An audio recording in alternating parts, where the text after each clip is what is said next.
day of giving, our GiveSI day. So Michelle, let's see, how many interviews have we done so far? Only about 5. It feels like we've been. And we're really far behind. We are far behind, but we want to make sure that we give everybody an opportunity. And then we have Gary here, Gary Huelsmann, with CARITAS Family. I already messed up.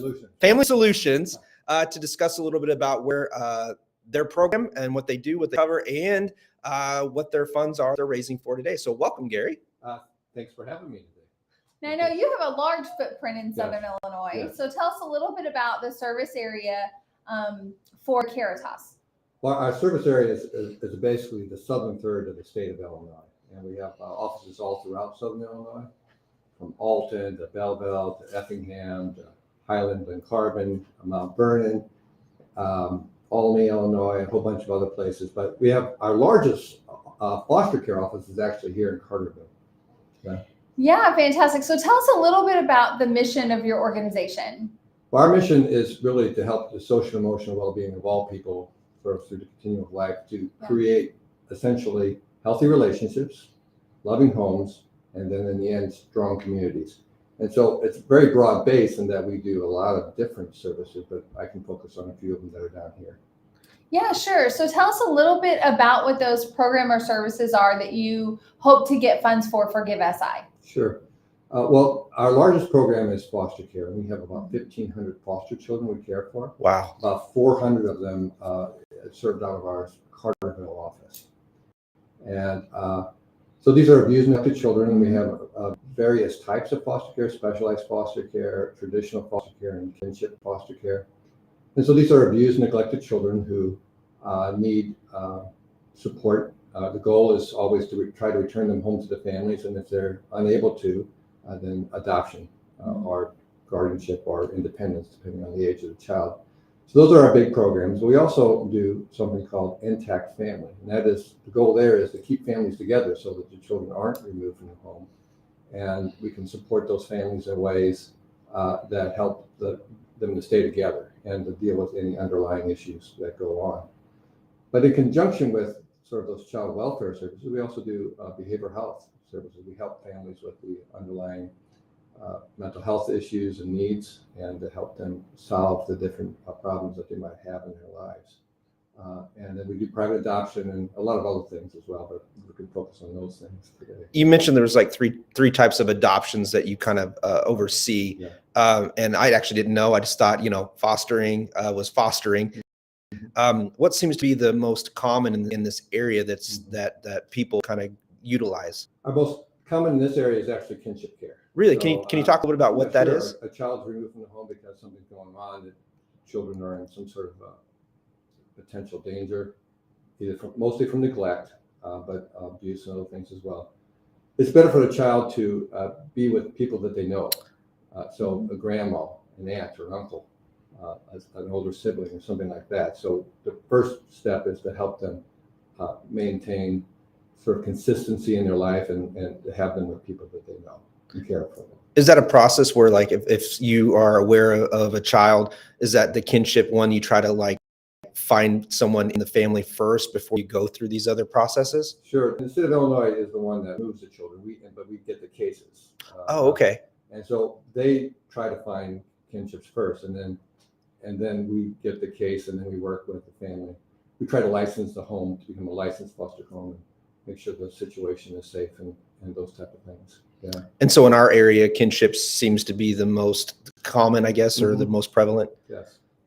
And there's other kind of services that children from this area use that aren't among those three. But we also have a residential treatment center for children who have not made it in foster care, that they have some underlying traumas that they need additional treatment. And so we have a residential treatment center as well.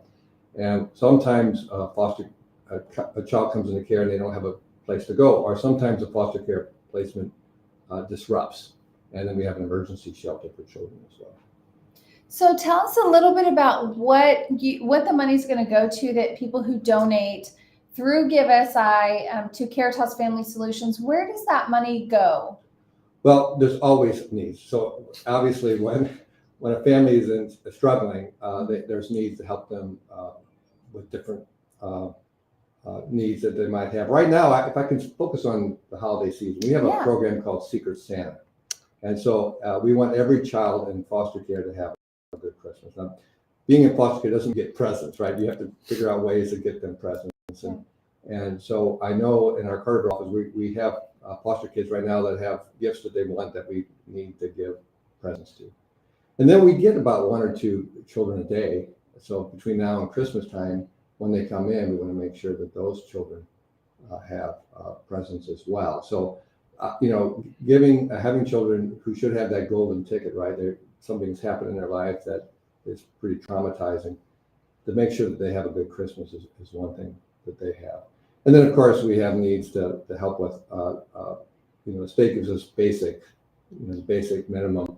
And then usually children and families have some needs that go way beyond that. So we're always looking for ways to help those families get reunified and or if not, to help them start a new family with adoption and those types of things.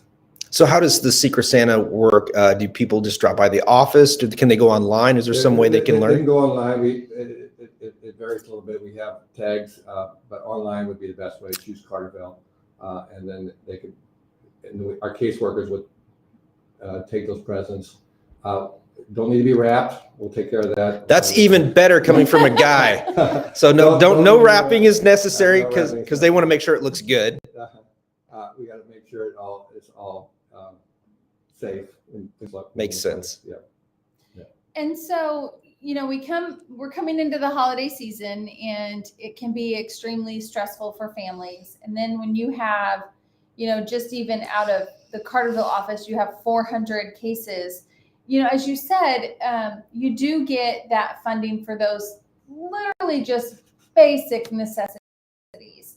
But what we're about here is being able to provide those kids who are in foster care, whether it's kinship or other, just the ability to have those things that go just a smidge above basic care. We try to make their lives as normal as possible, and it's abnormal enough to be separated from your family, and to add those extra things. Maybe sometimes a kid in care wants to play music, right? So they need an instrument. Those are not cheap. That's right. Sometimes they want to play sports and they need a uniform. So there's always things like that. We call it Secret Santa year round. So just because the needs don't end at Christmas Day, they continue on. So a monetary gift of that also helps us with those children to help them live as normal a life as possible when you're dealing with various traumas that occur. I think I think a lot of people assume that when a kid gets in foster care, that it's yay, they got someone care. And I think they forget that there are not only resources that child still needs, but the parents still need to provide, the foster parents need to provide. And then a lot of times that comes at a cost. It does. And so I love the fact that you have a Secret Santa year round. So because I know you never know when those situations come in where you need just a little bit of help or a little bit more. And I'm glad that we have you guys in this region to do that. Yeah, because I can imagine that we're talking about everything from sports fees, to the equipment they need to play that sport that makes things seem a little better, right? That allows them time away to do the things that they want to do. And, when we're talking about these donations, what you're really supplying to these foster kids is the chance for them to be able to, and I don't even want to say normal, right? Because what is normal? No kid has a normal life anymore, so, right? But to give them the best opportunity to succeed in that family structure, because to your point, ideally you want them to be with their family because that's where they should be. That's right. We want to send them messages in all sorts of ways, socially, emotionally, but also materially, that we love them and care for them, right? That they are important, and we want to support them as they develop and grow as human beings and good citizens. And so all those things are important, and that takes resources, right? It does. And especially when we, start talking about mental health and access to care and the needs that these kids have, these donations just really become critical. It's just, as you mentioned, those basic needs are met, right? They have those basic needs met, but This just goes a little bit Yeah. above that Yeah. and provides certain things for them that they might not otherwise have. Again, for whatever that journey or situation is, wherever they are in that, it just provides those things that really bring them back to being a whole person again after everything that they've typically been through. Yeah. So Gary, thank you for joining us today. Thanks for having me. If you feel passionate and want to support CARITAS Family Solutions, all you got to do is in the description down below. It's 3 steps. It's all you need. 3 steps. Scroll down. Look for CARITAS. Starts with a C, which is good because you don't have to scroll too far. I've said that before with a B, but C. You don't have to scroll too far. But this year would be amazing, and we can help these kids and the families, that the foster families, give them the best opportunities to be successful and have a wonderful year. So thank you, and make sure you donate today to GiveSI.